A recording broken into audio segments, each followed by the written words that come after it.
Good evening, everyone. My name is Edmund Anstey. I'm pleased to welcome you to this ABC webinar entitled A Perfect Match, Tips for Getting into Cardiology Fellowship.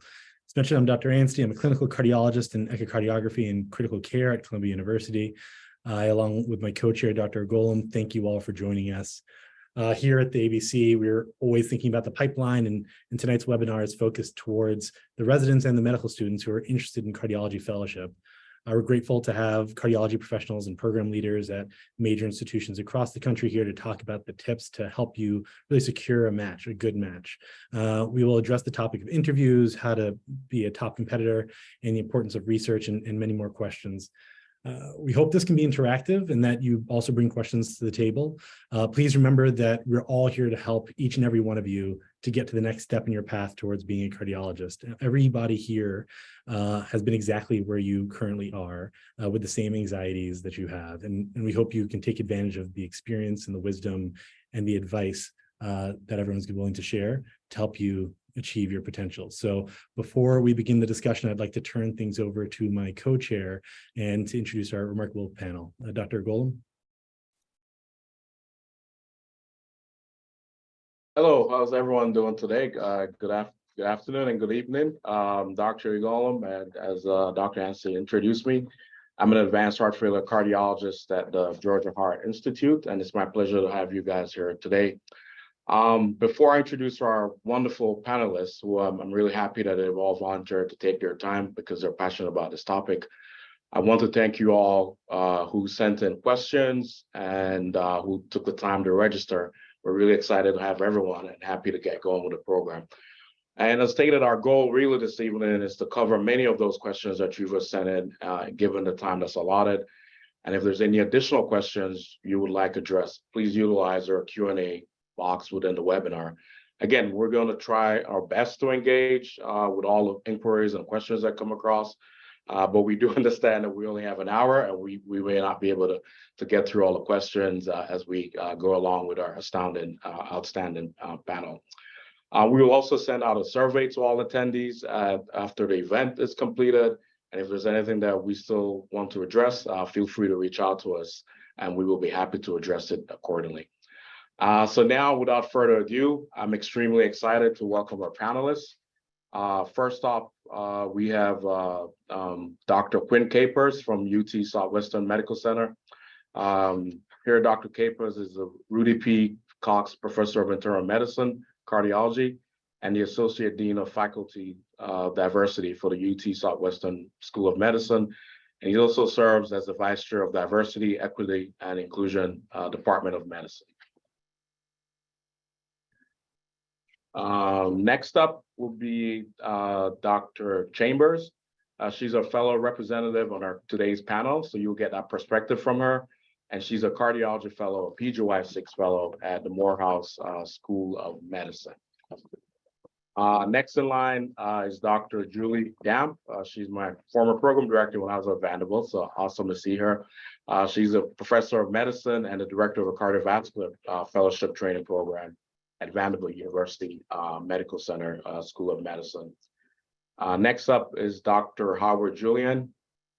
He's here with us from the University of Pennsylvania Perelman School of Medicine, where he serves as an assistant professor of clinical medicine and the associate program director of cardiovascular disease fellowship program. And he's also the director of cardiovascular diversity initiatives. Next up is Dr. Andrew Cates. He is a professor of medicine and the director of cardiovascular fellowship program at the Washington University School of Medicine. He also serves as the associate chief for education in the division of cardiology and is the chair of the American College of Cardiology Lifelong Learning Oversight Committee. Last but certainly not least, we have Dr. Carl Watson. Dr. Watson is a professor of medicine and cardiology and the co-director of the UCLA program in preventative cardiology and the director of the UCLA Barbara Streisand Women's Heart Health Program at the David Geffen School of Medicine, UCLA. At this time, we've had our full introduction, and I'm sure you guys are excited to meet our illustrious panel. And we will move on, and I'll send it back to now start going through our detailed questions that we've been provided. So what I'll do is I'll kick it off with one of the first questions that we had, and then Dr. Yancey will go over the next one. So I think one of the first questions that we had, and I think this was a common theme, was, how important is research to the application, and what does it mean to you as a PD when you see a strong commitment to research? Does it matter? Does it not matter? And what if you want to do a clinical career? So we'll kick it to our audience and our panelists, and maybe we'll have Dr. Capers. You mind addressing this question for us, and we'll give you a few minutes, and then we'll move on to the next question. Thanks. Sure. And let me say, first of all, thank you to ABC for putting this on. Thank you to the co-chairs for inviting me to participate. It's good to see everybody, see so many wonderful friends and colleagues on this call.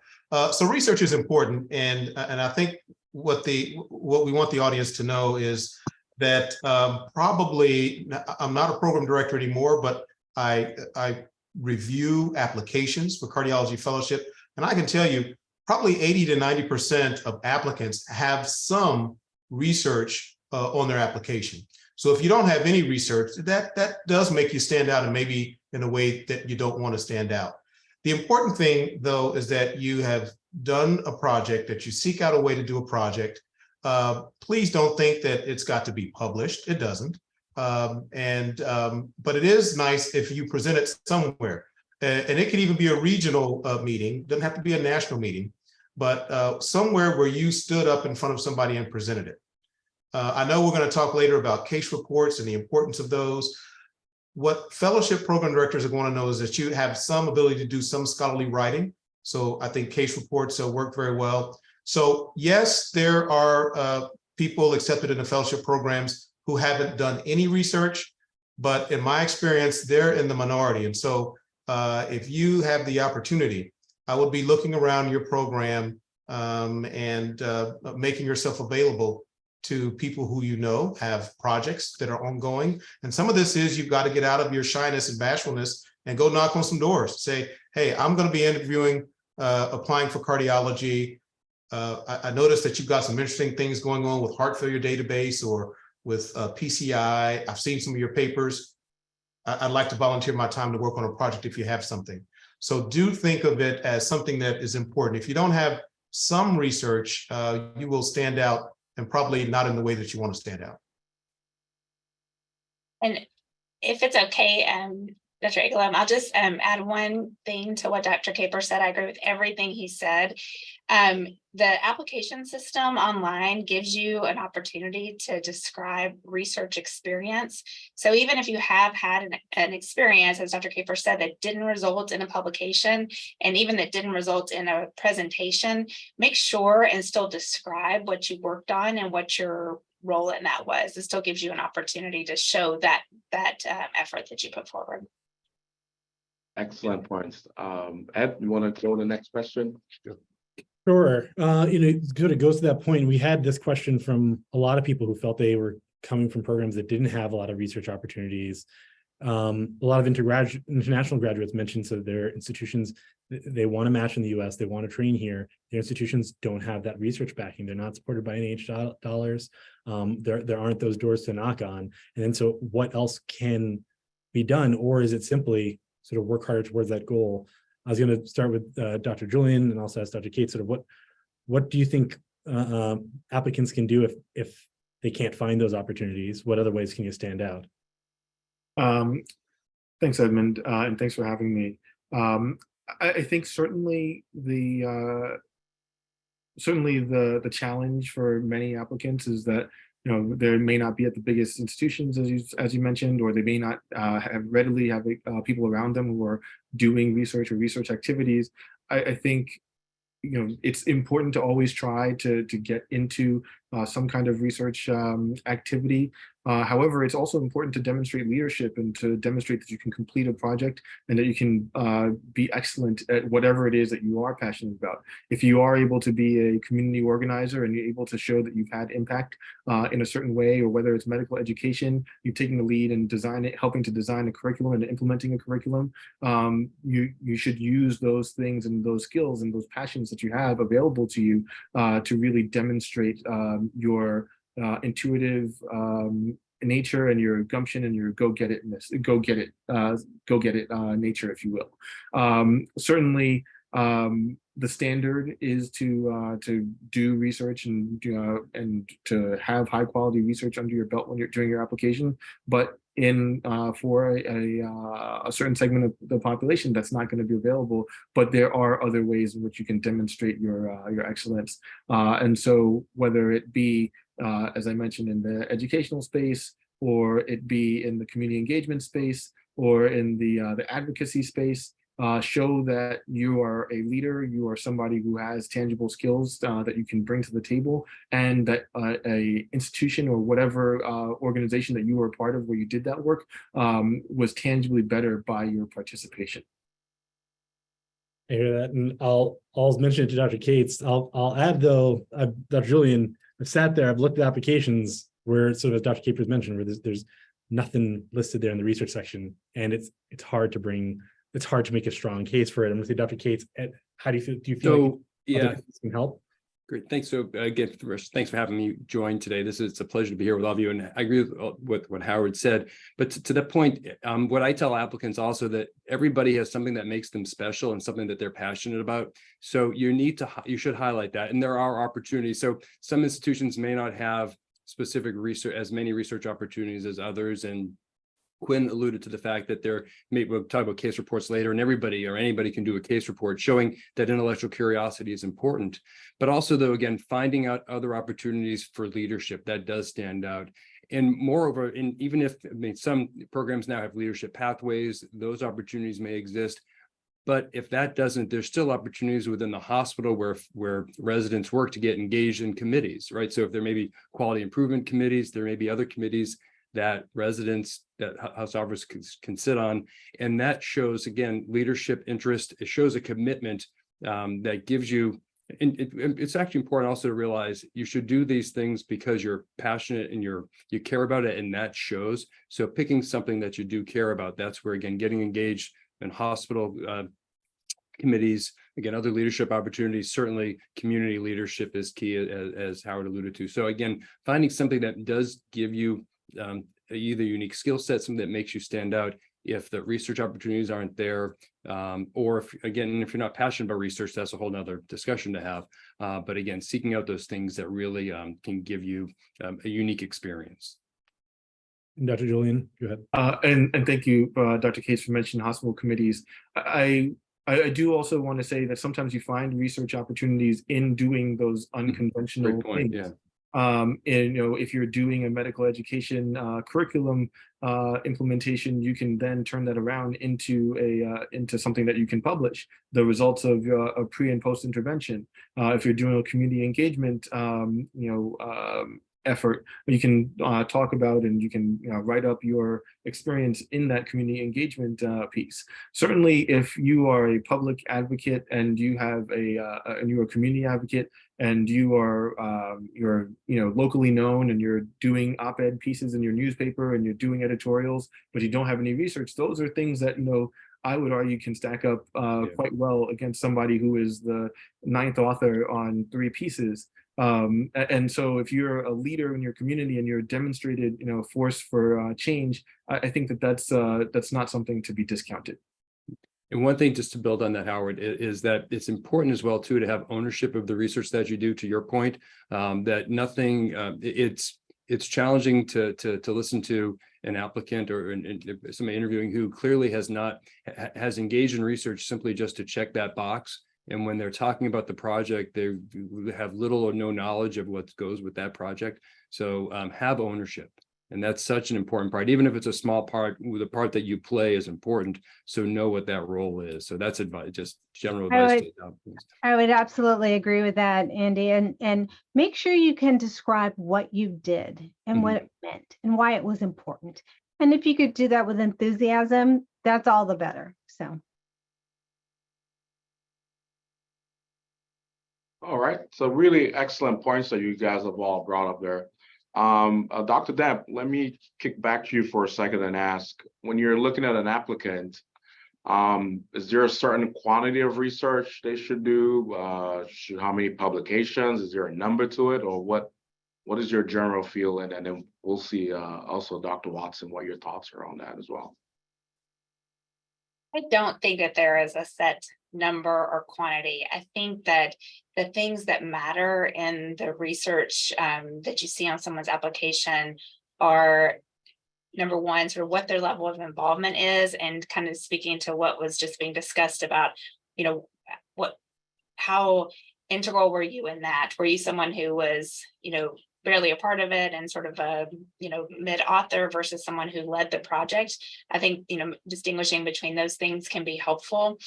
I also think that that sometimes having lots and lots and lots of publications that are in maybe lower tier journals, that compared to 1 or 2 publications in higher tier journals, there's a difference there too. And so you just have to maybe think a little bit about that as well. The other thing I would say is it depends on the program that you're applying to and sort of what your career aspirations are. If you want to go to a program and become a physician scientist and go to a program that really produces a lot of physician scientists, they're going to look at your research content and your application differently than a program that is really focused more on clinical skill building.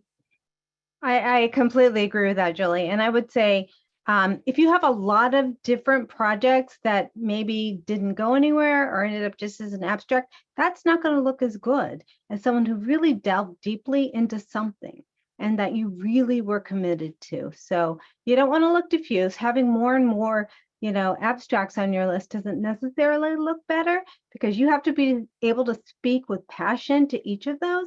But having one project that you were deeply committed to will always make you look better. And I would just add, the age-old adage of quality over quantity definitely does apply.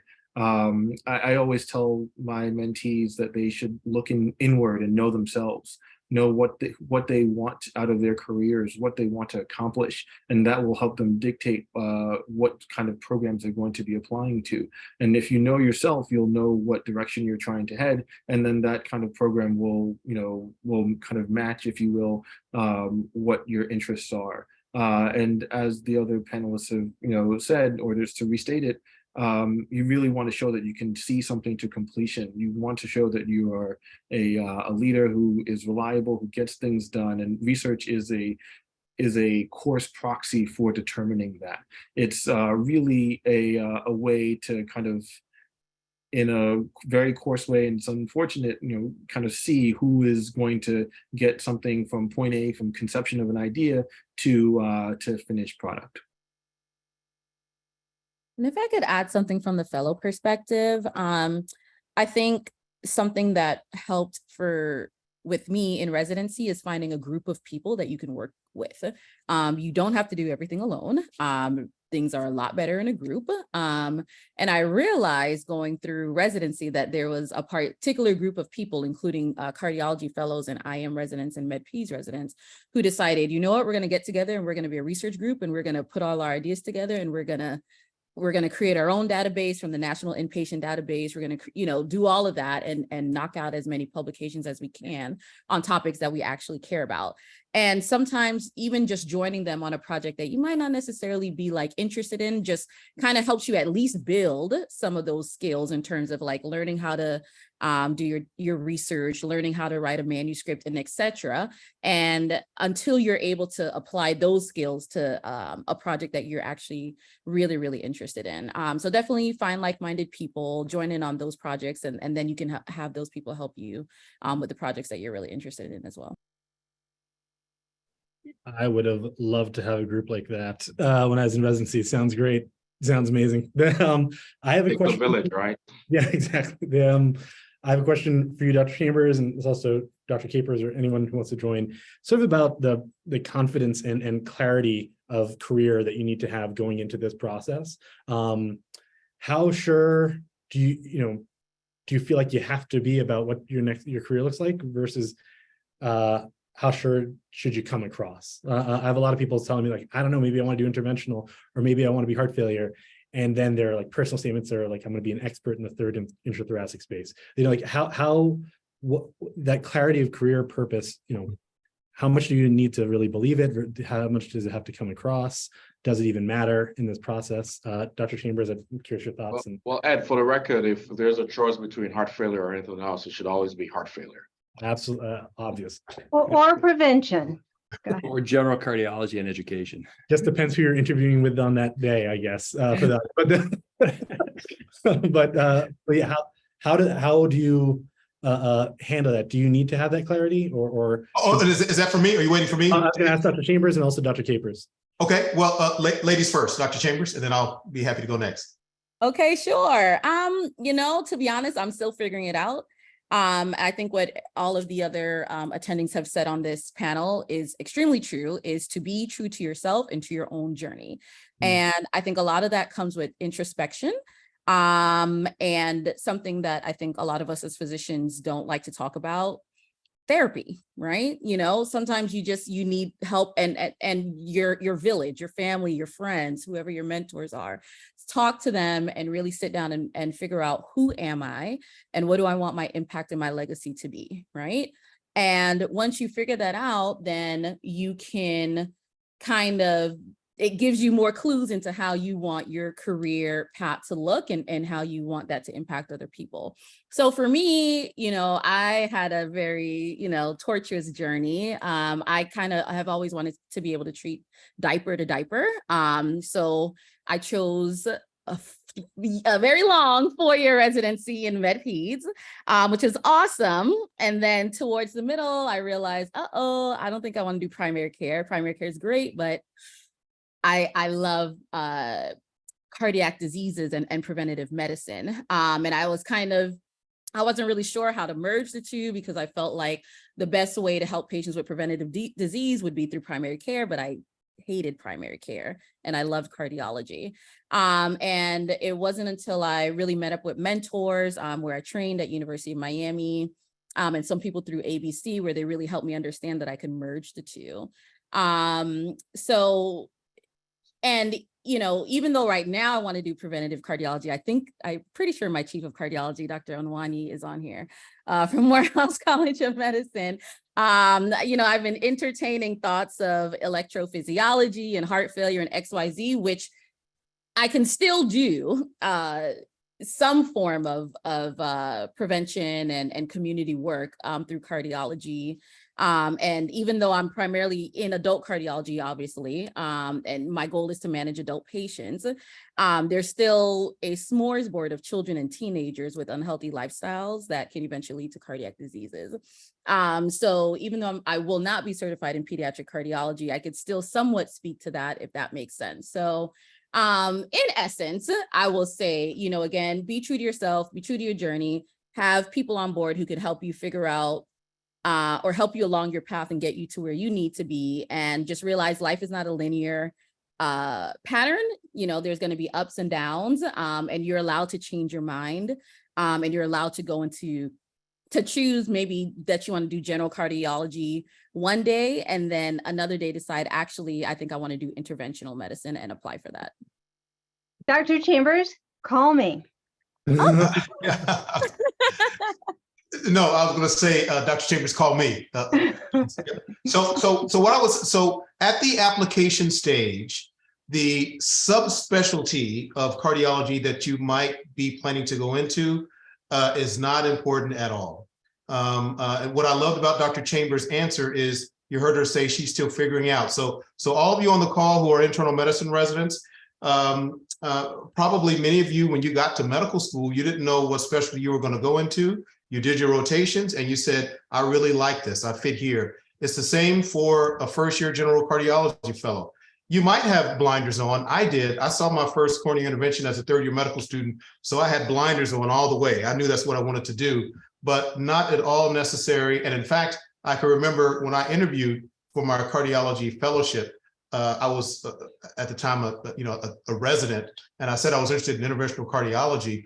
My interviewer didn't like that. And it turns out I found out he was a preventive cardiology guy, but he didn't like that. He was like, oh, that's, there's no way you can know that at this point. So I might have lost some points there. So, but at the application phase, you're applying for a general cardiology fellowship. EP, heart failure, do not feel at all that you need to be making it known what you want to go into. Can I just Build it. and make a, Go oh, sorry. ahead, Julie. sorry. You can go first. I was just going to add to that. I completely agree. And what Dr. Chambers said was beautiful to hear. And I think a lot of us, as we go through our careers, often find that we're, we may not even know what we want to be doing, even if we're like solidly mid-career. You make changes and everyone knows that your interests may change.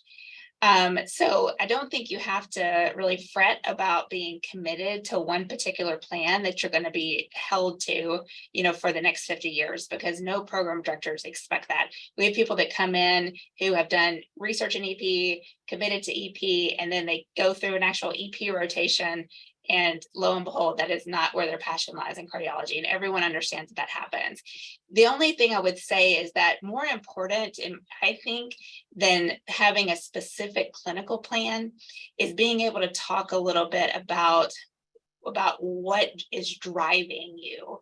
So, what I typically will say is just don't tell a program director that you just want to be a cardiologist and that's it. You want to be a cardiologist, and what is that gonna, what are you going to do that's sort of unique to you, that where your passions are? And that doesn't have to be a clinical area of expertise, just something else about you that you can tell as part of your story about what type of cardiologist you're going to be. And so that I think is more important than the clinical specialty. And I would actually I'm sorry who did I interrupt? No, go ahead, Carol. Sorry. I'll I would actually say, Dr. Capers, there are a number of people who are like your interviewer was. We like it when people show that they have open minds. And so when people come and saying, I love cardiology, I could see myself doing this or that, I want to learn about it, we love that.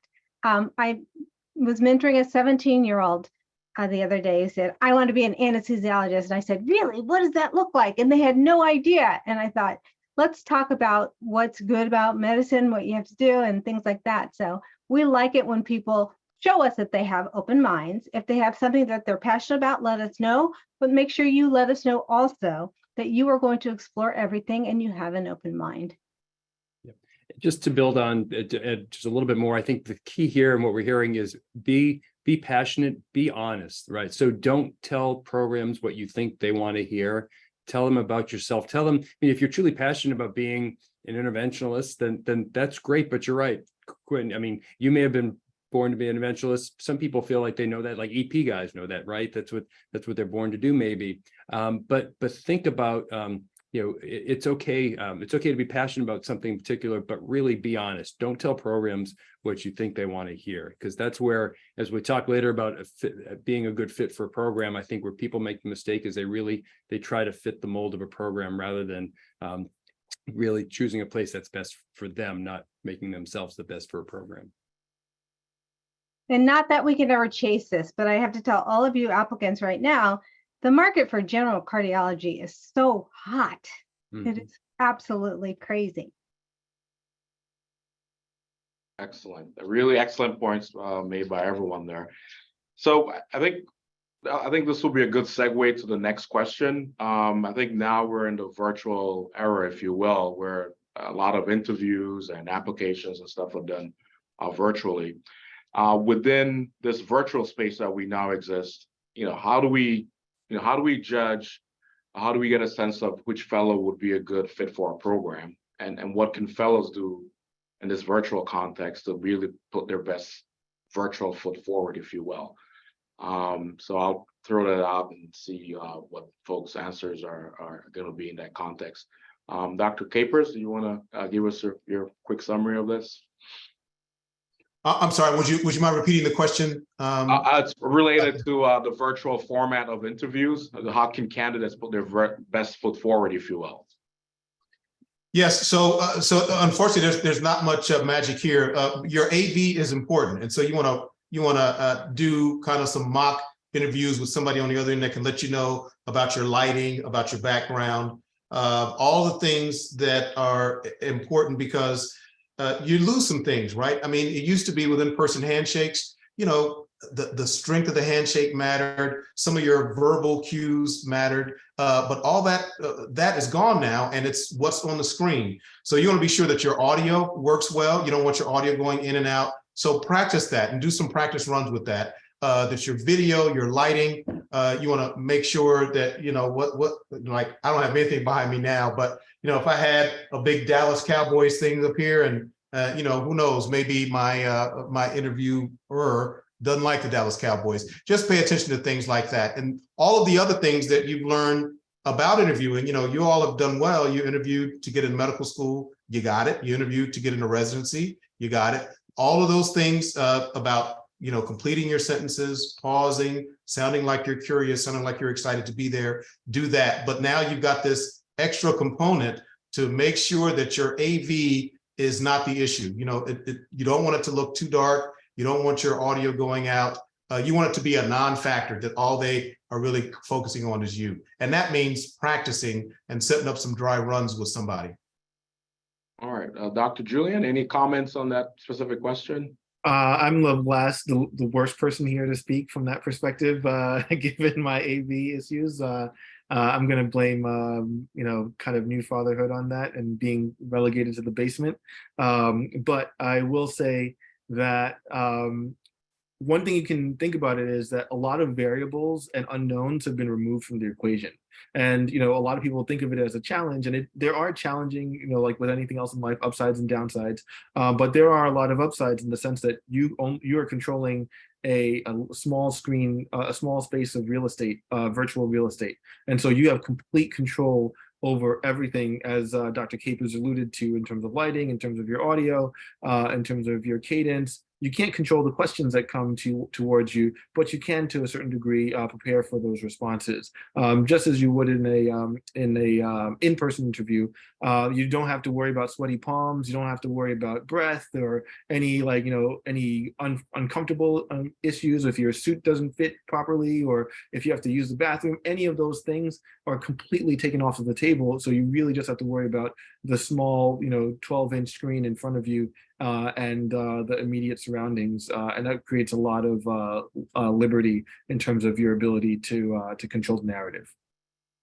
And just a couple of like very practical points, I think, that can be really helpful in this situation. When, you know, Dr. Capers mentioned kind of practicing, you know, doing dry runs.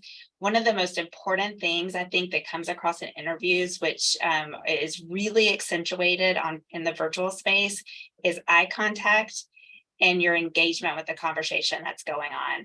And so practice putting whatever it is that's going to draw your attention, is that the other person's face or whatever it is, right up next to your camera.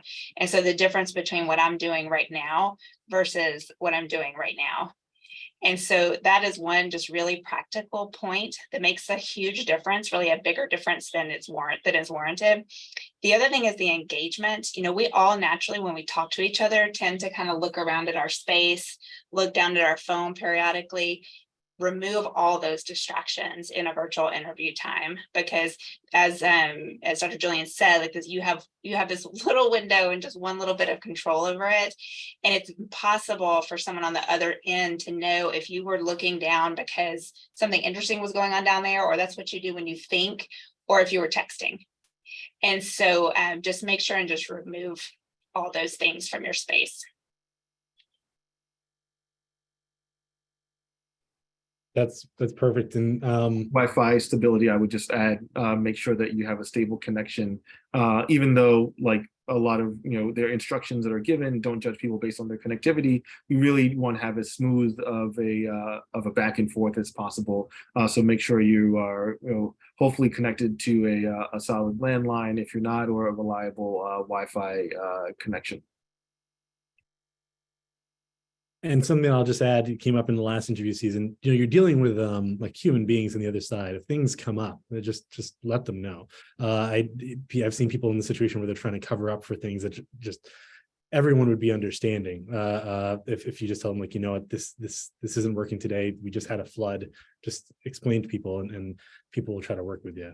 You know, along the lines of these questions about the virtual space and sort of how to engage and come across well. How do you understand things at the other side of the camera? You mentioned this question of fit, Dr. Cates. I'm going to ask you again, like how should applicants try to understand programs better so that they know what they're getting into? And I guess how much does that matter? How much does the details of the program really matter into this step? So along the line, the question that I get asked sometimes is what are we looking for in applicants? But I think really it's the applicant. But the applicant, what are you looking for in a program? And really looking to see what it is from the other side of the screen, from the applicant side of the screen, what components, what it is as they start to think about developing their career, what is it going to take? What do they need? What's the skill set they need? If they want to be a really good clinical cardiologist, that may be the best for a certain program. If they really want to be engaged, be on T32 and become a physician scientist, that may be a different program that's right for them. So it's really asking from the applicant side, asking questions about what programs have to offer that may fulfill the needs that they have as they start to think about their career. To Julie's point too is, we all want to be cardiologists. That's why we're applying for fellowship programs. But what is it beyond just being that cardiologist? So I think also things to ask too is, what do your fellows do when they finish? Where do they go? If you really want to be an academic cardiologist, what does that look like to you? There's a whole spectrum of the academic cardiologists, but how many of your fellows stay in academics? And for those that do, what types of jobs do they have in the academic setting? How many of your fellows go into more traditional private practice or integrated healthcare system practice? How many of yours take on leadership positions? How many of your fellows do other things? So thinking about where fellows go beyond, and not just what jobs do they get in the area, but do they stay in the area? Do they go across the country? So things like that may give you a better sense as to how fellows develop during their training. I think that's an important thing to ask too, to get a sense of how the what kind of training program provides. But then the other thing too is getting a good sense of a fit, not just from the interviewers who are the faculty, but also being able to talk to fellows and get a sense from the fellows how they feel. And I always, my applicants ask me, how do I know if fellows are happy? I tell them, I think fellows, you want to know if fellows feel respected, right? You fellows may say that they're happy sometimes, they're not happy. There's all things that people deal with, and there may be times that they feel they're working really hard. But I think at the end of the day, if fellows feel respected, that's a great sign of a program that treats fellows, treats them with respect. So I think that's an important thing to look for also. Any comments on that topic, Dr. Chambers, from a fellow's perspective, as you successfully completed a match not too long ago? In terms of specifically what to look for in a program? And how to successfully, do it in a virtual format. Virtual format, sure. So but being completely transparent. So I actually did not match the first time that I applied. And I thought my whole world was ending. I was devastated. I was wondering, how could this be? My mentors are wondering how this could be. I think it was the very first year that everything went virtual and there was a significant surge in the number of applicants. And I think the important thing is to remember that sometimes failure is going to be a part of your journey, and failure does not define you, right? It's just a part of your journey. And again, I think what's also important, it's important what you know, but it's also important who you know, right? Honing your village. So not only just having mentors, but having sponsors. And that's something I learned late in the game in residency. You have to find people who are able to tell others how great you are, right? Because you may be excellent on paper, but sometimes just having that extra push of someone like your program director picking up the phone and calling your top three is helpful, or even reaching out to your network here at with the Association of Black Cardiologists, or I think social media. Now social media is a great thing. I love social media. There's a group on social media, I think, called Young Black American Doctors. I think I literally blasted that group and the ABC WhatsApp groups when I didn't match, like, how can I be a better applicant for the next cycle? And I think all of those things kind of helped me along the way. Other things as well to help you virtually with the application process and in interviewing is practice interviews, like I think some of the other attendings has said. So a lot of the fellows helped me do practice interviews. I had like a list of questions. And in terms of what to look for specifically in a program, I think it's kind of what we did when we applied to medical school and residency is, at least for me, what's important is, again, for me, I'm all about being true to myself and, you know, making sure that I have a lasting legacy that I will be proud of at the end of the day when I'm no longer on this earth, right? So I looked for programs that matched up with my personal mission statement and with my personal vision. And I think that is something that you should do, especially if you're looking to not only train well and be educated well, but to also be happy overall. Dr. Chambers, can I say you did not fail? That was just your first attempt. And the fact that you tried again and succeeded makes me know what kind of a special individual you are. Oh, thank you. I appreciate that. I will say congratulations on your perseverance and your success so far. The only wrinkle I would add, it's not just who you know, but who knows you. And so if you, I know a lot of people, but there are fewer people who know me.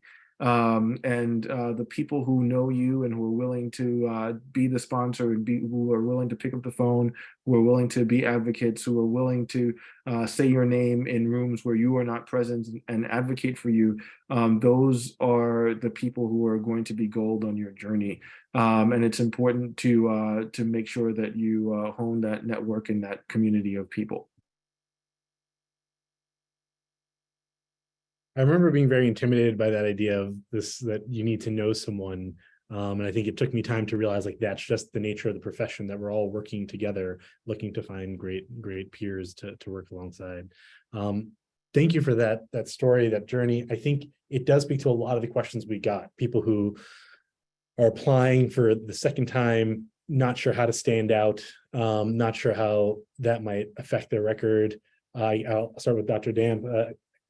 How do you view people who are maybe applying for a second cycle, and are there things people can do during that period to make their application more competitive or make themselves stand out? And does it look like a blemish on their record that they have to overcome? So I would say that in general, whether you had been through a match cycle in the past and didn't match versus just took time to do something different during a window is not really apparent to program directors when they're reading your application. Now, lots of applicants talk about it in their personal statement and take the opportunity to say, you know, this happened and this is sort of how I responded. And it shows a lot of that resilience and you know, that determination and passion for what they're doing. But many applicants who are in that situation might find, you know, do whatever they're doing during that year in between, and it's not apparent. You don't really know when you're reviewing their application if that happened or not. And so I say that to say, like, if you're not someone who feels compelled on your application to reveal that and to talk about it, then I don't think you should feel like you have to, because many people do things in between residency program and fellowship now and take time doing other jobs, research opportunities, things like that. And so I don't think you have to feel like it's just automatically going to be seen by programs reviewing your application, because that's not actually the case. One thing you might want to clarify is have that conversation with your internal medicine program director, because in their program letters, they will sometimes talk about that. And so I think just making sure that you kind of are aligned with them and how you are planning to put your application forward. And as far as what you do during that time, you know, I think that there are lots of different things you can do that can really add to you as a physician and as a person and as an applicant. And, you know, this kind of harkens back to some of the things we said before is, you know, whatever you find to do during that time, whether it's taking a research position or it's a hospitalist position or a teaching position somewhere, just make sure that it's something that you want to be doing. I mean, I know it might not be cardiology fellowship, but maybe like, a close second to that thing, because it's a year of time that you have to grow and gain new skills and be able to sort of add to yourself, like I said, as a person, as a cardiologist, all those things. And so I would say there's not a formula where it has to be a research year and you have to get 10 publications out of it. Just make sure that it sort of aligns with you as a person and what's driving you. If I could just build on what Julie said too, I think this is where, and I've talked to several residents who have not matched as they apply for fellowship, and it can be devastating, but I think many of them come to appreciate the talk that we have is it's just it's chances, Carol said, it's a first attempt and it's not failure, it's just a first attempt, and taking advantage of that year and something that you become passionate about, but realizing it's important, I think, helpful to find somebody that you trust, and maybe many times it's your internal medicine program director, and asking them for some feedback and some input, and finding out sometimes people don't, there's a variety of reasons why people don't match. And invariably, it's no fault of anybody's. It's just sometimes it's just how the numbers work out. But if there's something that you can do to make yourself better, and sometimes there's some self-reflection involved with that, but it's worth talking to somebody that you trust, who can be honest with you too, to say for whatever reason you could do this better, maybe practicing interviews better, or maybe it's just how you applied, and strategically, you just need to think differently about how you apply. But to Julie's point though too, I think some people say they take the year and they want to try to do research. Honestly, doing meaningful research in the few months before you start applying for fellowship programs again, I don't know how much of that really helps, but more importantly, finding something that may help you. If it's doing another non-traditional fellowship, that may be helpful, or something else really that you're going to enjoy doing, but that may help you further along in your career too. All right, so really excellent points there made by everyone. So let's say we have a candidate, they've gone through the interview process, they've interviewed, they've done well, and they're really interested in joining a specific program. How do you guys recommend applicants handle post-interview communication? Should they send a handwritten letter with a stamp on it? Should they send emails? Should they put a phone call in? I'll just open it up to the audience and see if there's any our panel, any comments on that specific topic. Well, I'll be happy to say this about it, and I bring the perspective of someone who also was a dean of admissions in a medical school, and then also a GME program director. And it was funny, when I was a dean of admissions in a medical school, and we had our admissions committee, and we would discuss candidates, I could always tell who was a GME selection committee or program director, because we would talk about this fantastic candidate, and when we got to time to vote for her, the candidate would always say, now, do they have a connection to Columbus, Ohio, or to Birmingham, Alabama, or to wherever it was? So program directors, for some reason, they want to know that of all the great people they can rank, that if they rank you, you're really going to come. So they start asking questions like, if this is St. Louis, is their sister from St. Louis? Do they have, are they from St. Louis? Do they really want to come to St. Louis?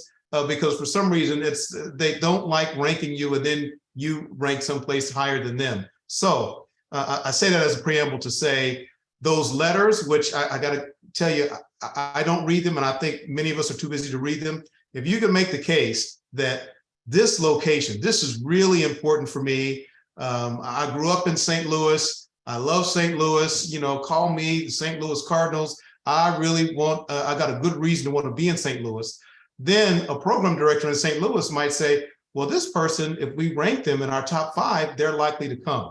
So well, that's my thought. Well, we'll get you back to St. Louis, Quinn, soon enough. But I think actually it's important. I think we've come to appreciate, honestly, with the list that we put together.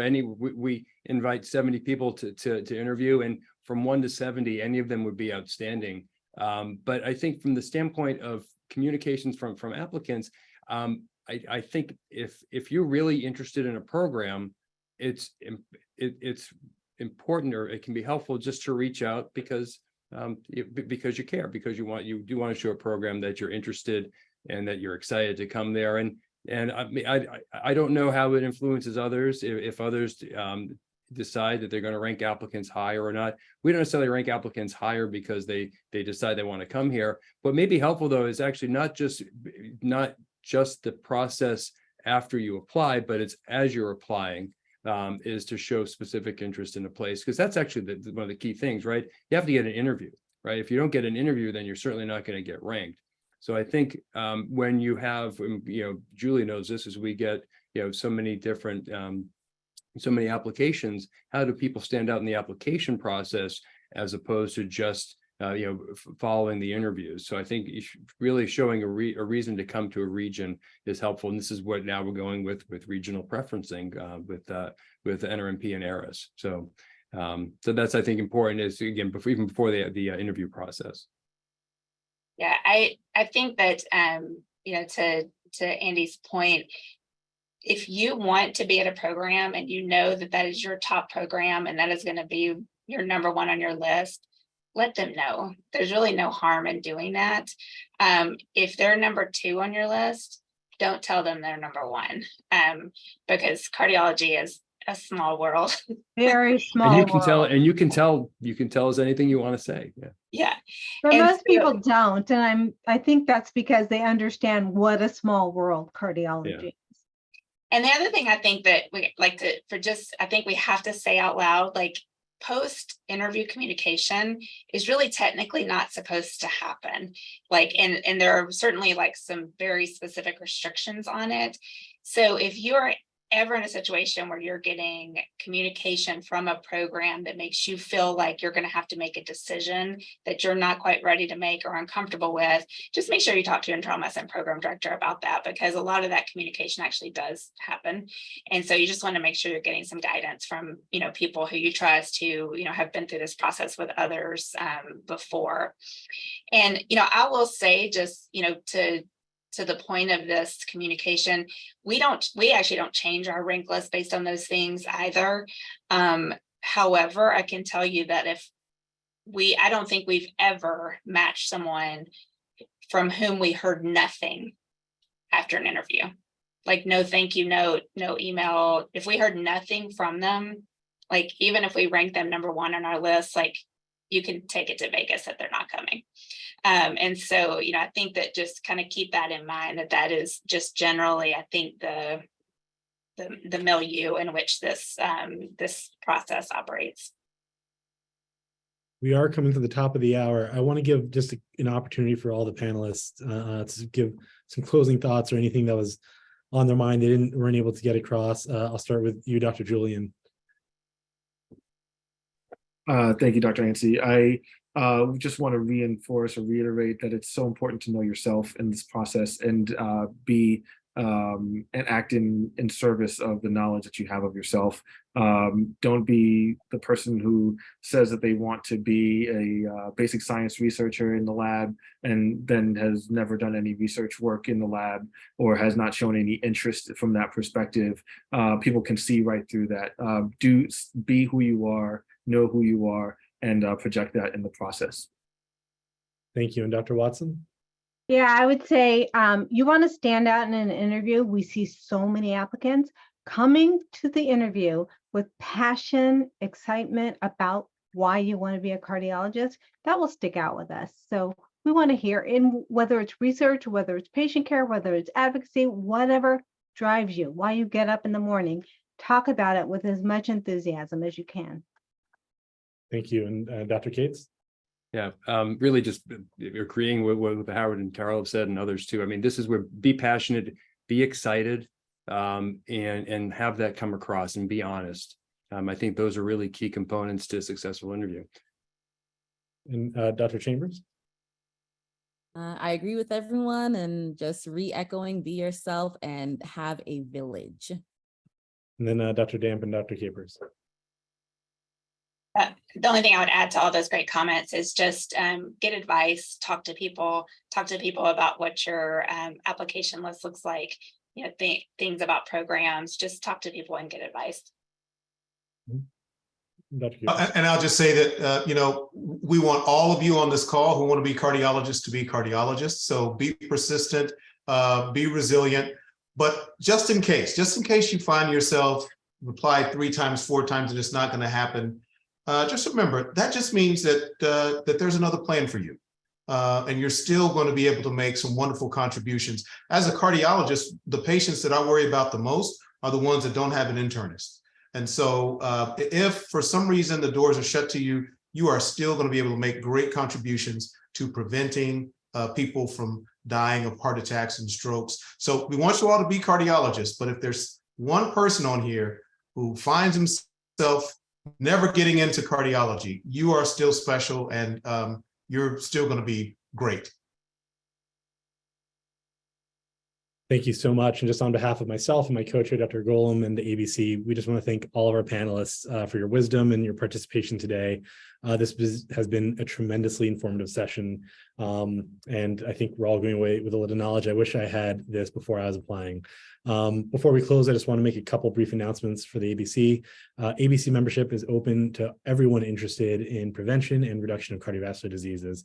Everyone interested in achieving health equity, eliminating health disparities, and improving the health for all populations are welcome to be members. This means everybody who's here today. You can learn more about it with the barcode that's on the screen. And I'll tell you, we talked a bit about who's your community, who's in your network. This has been, for me, a very safe space to ask the hard questions about job negotiations and what's the wrong thing to do when reaching out after interviewing. Those tougher questions that you don't know who to go to, it's sort of been an ABC where I found those answers. I encourage everyone at this stage to come join. The ABC is teaming up with Cleveland Clinic to host a cardiology update for the primary care provider titled Improving Cardiovascular Care Access and Outcomes Across All Communities. This 2-day CME program will take place on October 19th and 20th in Cleveland, Ohio. And all students receive complimentary registration. You can find additional information on the ABC website and with the QR code there. On October 27th and 28th, the ABC will host its awards weekend at the Whitley Hotel in Atlanta, Georgia. We welcome and encourage you all to join us. Please visit the ABC website for additional information and to purchase tickets. It's going to be good. And then finally, the ABC invites your input on both how we engage with elected officials and also how we identify and develop our public policy positions to ensure that we have the greatest impact on the communities that we serve. So we ask that you take a few minutes to fill out this survey, if you can, by scanning this QR code. I'm going to leave it here for a second in case you're on another page. Just scan this QR code here, as it will be incredibly helpful to our advocacy efforts of how we should be using our voice on behalf of our communities. So with that, that completes our program. Thank you, Dr. Golem. Thank you for everyone who joined today attending this webinar. It's been a wonderful event. Stay safe, stay cool, and good luck this year with the match. Please reach out for anything. Thank you, everyone. Thanks. Bye, everyone. Thanks, everyone.